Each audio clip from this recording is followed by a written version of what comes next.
Hello students. आज हम geography का एग्रीकल्चर चैप्टर उसको कैसे याद रखेंगे।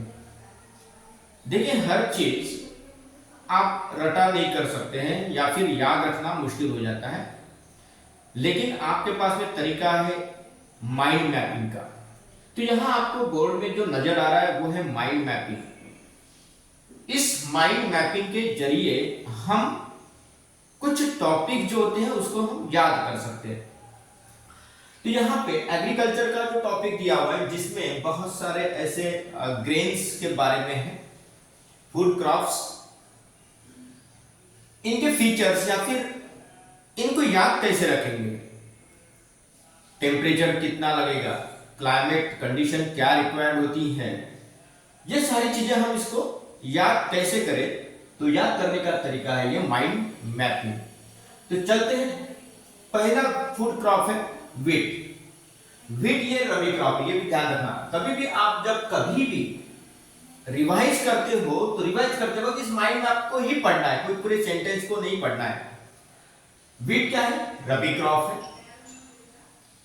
अब ये रबी क्रॉप है तो ये वीट को, यानी रबी क्रॉप जो होता है अक्टूबर से दिसंबर और हार्वेस्टिंग होता है मार्च महीने में। इसका मतलब है वीट को रिक्वायर होता है कूल क्लाइमेट। ज्यादा हॉट क्लाइमेट में वीट ग्रो नहीं होता है। एनुअल रेनफॉल, जैसे राइस है ये खरीफ क्रॉप होता है, तो खरीफ क्रॉप राइस के लिए 100 सेंटीमीटर का मिनिमम तो भी रिक्वायरमेंट होती है रेनफॉल की, लेकिन वीट को सिर्फ 50 to 75 सेंटीमीटर का रेनफॉल होना जरूरी है। ज्यादा रेन काम नहीं करेगा। ये एक मेन फूड क्रॉप है। महाराष्ट्र, गुजरात, कर्नाटका, यहां पे मेन फूड का काम करता है। ये हो गया वीट का। यहां देखते हैं मिलेट। मिलेट वो कोर्स ग्रेन होते हैं, जैसे आपने सुना होगा कोर्स ग्रेन में मटर, मटकी, उसके बाद में रागी, ये सारी चीजें, बाजरा, ज्वार, ये सारी चीजें मिलेट नाम से पहचानी जाती हैं। इसे चाहिए मॉइस्ट एरिया, बारिश नहीं होना उसके लिए, लेकिन एरिया होना चाहिए मॉइस्ट, यानी जहां गीलापन हो। बारिश खराब करेगा इन क्रॉप को, लेकिन एरिया मॉइस्ट, यानी इरिगेशन की जरूरत नहीं है। ऑलरेडी अगर उस एटमॉस्फेयर में मॉइस्चर है, उस सॉइल में मॉइस्चर है तो सफिशिएंट है। It doesn't need any more rain. High, देखिए मिलेट का अगर एक फीचर है तो वो है हाई न्यूट्रिशनल वैल्यू। इसमें प्रोटीन की मात्रा बहुत ज्यादा होती है, इसलिए कहा जाता है कि मिलेट का इस्तेमाल ज्यादा करिए आपके मॉर्निंग के लंच में। रागी है, बाजरा है, ज्वार है, ये हर चीज बहुत ही न्यूट्रिशनल होती है, इसलिए इसका इंटेक कंजम्पशन हम जब कंज्यूम करते हैं तो हमें प्रोटीन न्यूट्रिशन वैल्यू जैसे आयरन है, कैल्शियम है, ये सारी चीजें हमें मिलती हैं।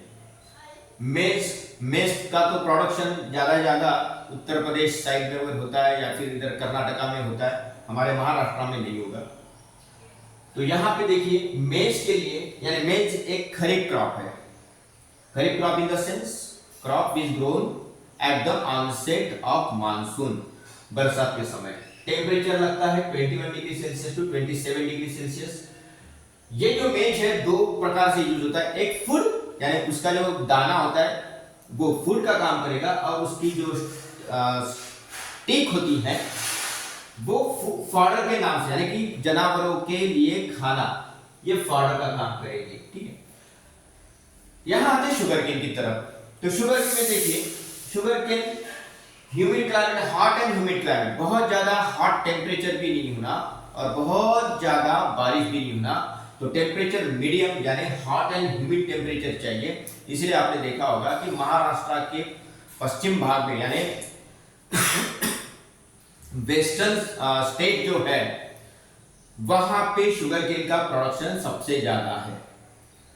शुगर केन के लिए चाहिए ट्रॉपिकल एंड सब ट्रॉपिकल रीजन में ही ये होता है, बाकी जगह नहीं होता है। यानी जहां ट्रॉपिकल रीजन है, यानी इक्वेटोरियल रीजन जहां जहां होता है वहां शुगर केन का प्रोडक्शन होता है। आपने कभी यूरोप में शुगर केन का प्रोडक्शन निकलते हुए नहीं देखा होगा, क्योंकि बहुत ज्यादा ठंड में शुगर केन ग्रो नहीं होता है।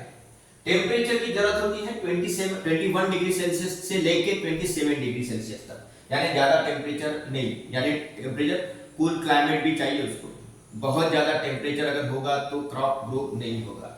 रेनफॉल रेंज चाहिए 75 सेंटीमीटर टू 100 सेंटीमीटर। राइस जैसा ही इसको रेनफॉल भी जरूरत है। तो ये है माइंड मैप, इसके जरिए आप अपने आप को प्रिपेयर कर सकते हैं फॉर एग्जाम। तो ये रिवीजन के तौर पे इस तरह का माइंड मैप हर सब्जेक्ट के लिए भी आप कर सकते हैं।